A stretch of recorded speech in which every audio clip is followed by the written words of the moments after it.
AP రాజకీయాల్లో వారసత్వ పోటీ నడుస్తోందా? తండ్రి బ్రాండ్ను తన్నుకుపోతున్న కూతురు అన్నపై విమర్శల బాణాలను ఎక్కుపెట్టిందా? తండ్రికి తానే నిజమైన వారసురాలని కుమార్తె అంటూ ఉంటే ఆ నేత సతీమణి మౌనవ్రతం పాటిస్తోందా? కుమార్తె కుమారుల మధ్య ఆ తల్లి నలిగిపోతూ మనోవేదన చెందుతోందా? ఇంతకీ ఆ నేతకు ఎవరు నిజమైన వారసులు? తండ్రి బ్రాండ్ను ఎవరు కాపాడగలరు?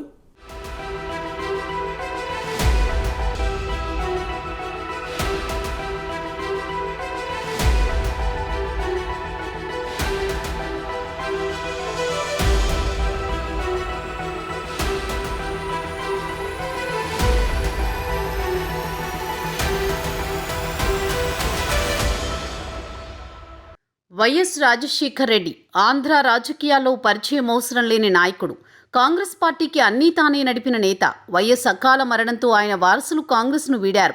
కుమారుడు జగన్ సొంత పార్టీని పెట్టుకున్నారు. తన తండ్రి పేరు కలిసే విధంగా పార్టీ పేరు పెట్టారు. కొత్తలో కుటుంబం అంతా ఒకే తాటిపై నిలబడింది. జగన్ను సీఎం చేయడానికి తల్లి విజయమ్మతో పాటు చెల్లెలు షర్మిల రంగంలోకి దిగింది. అయినా 2014లో పార్టీ విజయ తీరాలకు చేరుకోలేదు.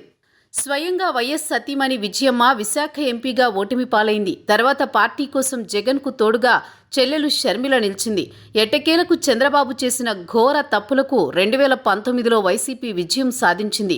జగన్ సీఎంగా ఎన్నికయ్యారు. కానీ తనకు ఎంతగానో అండగా నిలిచిన తల్లి విజయమ్మ, చెల్లెలు షర్మిలను జగన్ పట్టించుకోవడం మానేశారు.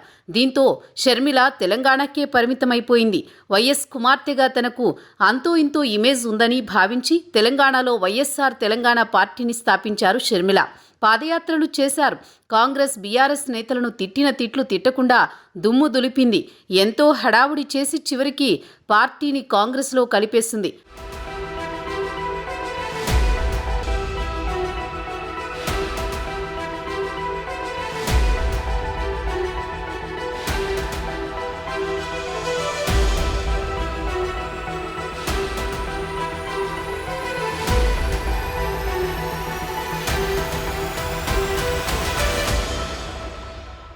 తన తండ్రి మరణానికి ఏ పార్టీ అయితే కారణమని కుటుంబమంతా విమర్శించారో అదే పార్టీలో షర్మిల చేరడం సంచలనంగా మారింది. ఏపీ పీసీసీ పగ్గాలు చేపట్టింది షర్మిల. దీంతో అన్నపైన, అన్న పార్టీ అయిన వైసీపీ పైన తీవ్ర విమర్శలు, ఆరోపణలు చేస్తూ సంచలనంగా మారారు. వైఎస్ కుటుంబం రెండుగా చీలింది. పీసీసీ పగ్గాలు చేపట్టినప్పటి నుంచి జగన్పై విమర్శల బాణాలు సంధిస్తోంది షర్మిల. వైఎస్ కుటుంబం విడిచిపోవడానికి జగనే కారణమని తాజాగా విమర్శలు చేస్తూ సంచలనం సృష్టించింది. అసలు వైఎస్కు తనే నిజమైన వారసురాలిగా చెప్పుకొచ్చారు షర్మిల. తండ్రి పేరు చెప్పుకుని ఎన్నికల్లో గెలిచి తర్వాత ఆ పేరునే ఉచ్చరించడం లేదని షర్మిల జగన్ను విమర్శిస్తోంది. వైఎస్ అంటే ఒక బ్రాండ్ అని, ఆ బ్రాండ్కు నేనే నిజమైన వారసురాలినని షర్మిల అంటోంది. అదీ కాక వైఎస్కు కాంగ్రెస్ పార్టీ అంటే ఎంతో ఇష్టమని, బ్రతికినన్నాళ్లు కాంగ్రెస్తోనే ఉన్నారని, తాను ఇప్పుడు కాంగ్రెస్ పార్టీ అధ్యక్షురాలిగా ఉన్నానని, దీంతో నేనే నిజమైన వైఎస్ బ్రాండ్ అంబాసిడర్ అని షర్మిల చెబుతున్నారు. తన పేరును వైఎస్ షర్మిలారెడ్డి అని, వైఎస్ రాజశేఖర్ రెడ్డి బిడ్డనని నొక్కి చెబుతున్నారు.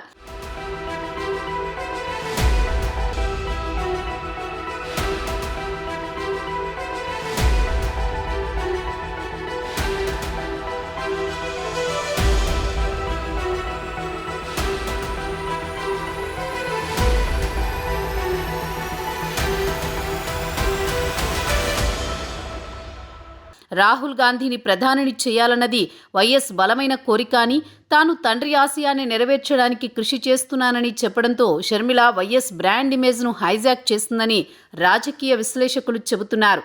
జగన్ సైతం వైఎస్ జయంతి, వర్ధంతి రోజున ఇడుపులపాయకు వెళ్లి నివాళులర్పించడం మినహా వైఎస్ను ప్రజలు గుర్తించుకునే పనేమీ చేయట్లేదని రాజకీయ పరిశీలకులు అభిప్రాయపడుతున్నారు. కుటుంబాన్ని దూరం పెట్టడమే కాకుండా బాబాయి హత్యలో వరుసకు సోదరుడు కడప ఎంపీ అవినాష్ రెడ్డిని కాపాడుతున్నాడనే విమర్శలు జగన్పై వస్తున్నాయి.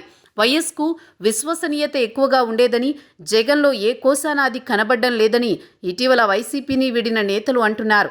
ఇంతకాలం తన తండ్రి మరణానికి కారణం కాంగ్రెస్ అని చెప్పుకొచ్చిన జగన్ ఇప్పుడు స్వయాన చెల్లెలే కాంగ్రెస్ పార్టీలో చేరి తన తండ్రి మరణానికి కాంగ్రెస్కు సంబంధం లేదని చెప్పడంతో ఇప్పటి వరకు వైసీపీ శ్రేణులు చెబుతున్న మాటలు అబద్ధాలని అర్థమవుతోంది. మొత్తం మీద ఏపీ రాజకీయాల్లో వైఎస్ వారసత్వ పోరు ఆసక్తిగా మారింది. కొన్ని వర్గాల్లో వైఎస్కు ఇప్పటికీ కొంత పేరు ఉంది. ఆ పేరును ఇప్పుడు వారసులు రోడ్డునకు ఈడ్చుతున్నారని వైఎస్ అభిమానులు వాపోతున్నారు. సీఎం కాకముందు వైఎస్ పేరు జపించి సీఎం అయ్యాక పక్కన పెట్టేశారు జగన్. ఇప్పుడు షర్మిల వైఎస్ పేరును బలంగా ప్రస్తావిస్తుండటంతో వైఎస్ బ్రాండ్ను షర్మిల హైజాక్ చేస్తుందేమో అన్న టెన్షన్ జగన్ శిబిరంలో నెలకొంది.